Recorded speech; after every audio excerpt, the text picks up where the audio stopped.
collègues sénateurs, mesdames, messieurs les hauts cadres du Sénat, mesdames, messieurs les professionnels, mesdames, messieurs les représentants de la coopération d'appui au Parlement, mesdames, messieurs les membres du personnel du Sénat, distingués invités, mesdames, messieurs, j'ai l'honneur et la joie de vous accueillir fraternellement à cette retraite que le Sénat organise pour vous offrir un temps de méditation, un cadre de travail agréable et une occasion de détente. Dans toute entreprise de longue haleine, il faut une halte. Dans tout voyage lointain, une escale. Dans toute marche longue et réintente, une pause. Le Sénat de la République, vieil de 206 ans, s'arrête l'espace de 6 mois pour se regarder, se situer et assumer en tant que grand corps les devoirs de sa charge. Le pouvoir du symbolique confère au Sénat une aura sur l'échiquier politique qui, malgré l'exposé des réalités, le dégonflement des mythes de la cité, persiste encore, mais fait l'objet d'interrogations inquiètes. Il y a un besoin de comprendre qui saisit nos mandats et nos concitoyens. Ils veulent savoir selon quels principes ils sont gouvernés et vers quel avenir ils se dirigent. Aucune société ne peut vivre sans un idéal qui l'inspire ni une connaissance claire des principes qui guident son organisation. Les périodes de grande civilisation sont celles où ces deux conditions sont réunies.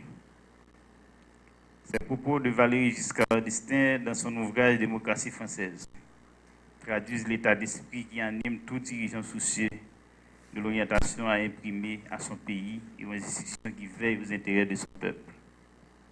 Honorables sénateurs, mesdames, messieurs, l'état de la situation du pays nous interpelle, nous taraude de l'esprit, nous culpabilise. Haïti au tribunal de la communauté internationale est chloré au pilori. C'est un État en faillite, champion de la corruption, frappé d'insécurité et d'instabilité, sans production pour nourrir sa population, sans protection sociale pour garantir les droits de ses citoyens et ses citoyennes, au logement, à la santé et à l'éducation. À constater cette grande instance de pouvoir, depuis de nombreuses années, nos universités, nos corps socio-professionnels, bref, nos élites, ont semble-t-il cédé leurs prérogatives aux ONG, aux ambassades, aux missions de maintien de la paix de l'ONU. Les centres de décision d'Haïti sont tombés aux mains des étrangers. Que nous est-il arrivé? Qu'avons-nous fait à ce pays? Le Sénat doit faire preuve de réalisme, de perspicacité, de responsabilité et surtout démontrer le sens aigu de l'avenir face à cette défaillance collective. Honorables sénateurs, mesdames, messieurs, le pouvoir législatif, mandataire du peuple, co-dépositaire de la souveraineté nationale, est le rempart de notre démocratie, le modèle de nos institutions républicaines. Il est le gardien de la Constitution et le fer de lance de l'État de droit. Pour mériter le respect de la population, ce pouvoir doit jouer la carte de l'effort permanent pour nourrir son mandat qui consiste essentiellement à élaborer et à voter des lois, à contrôler l'action gouvernementale, à juger les grands commis de l'État passibles de la haute cour de justice, à veiller aux intérêts vitaux du pays et du peuple haïtien. Les chantiers de la production législative sont ouverts. Les populations qui vous ont mandaté vous jugeront à votre bilan.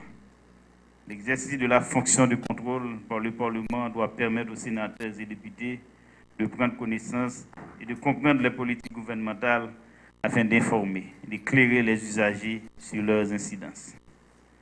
Ce pouvoir de contrôle favorise également le suivi par vos soins de la mise en œuvre des programmes de ministères, notamment en leurs aspects relatifs à l'exécution budgétaire. La tâche est lourde et les attentes incompressibles. L'opinion déjà se focalise sur cette retraite du Sénat qu'elle juge opportune et réalisée à point nommé. Elle en attend des fruits qui expriment éloquemment le respect de l'institution à laquelle vous appartenez, le respect des espoirs de vos mandats, le respect des lois en vigueur.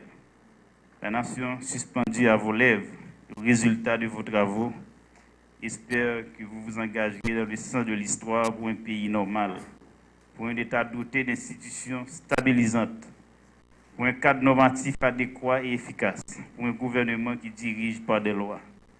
Honorables sénateurs, mesdames, messieurs, nous allons nommer le travail. L'agenda est copieux. Puisse Dieu bénir nos efforts, raffermir nos liens et éclairer nos décisions. Merci.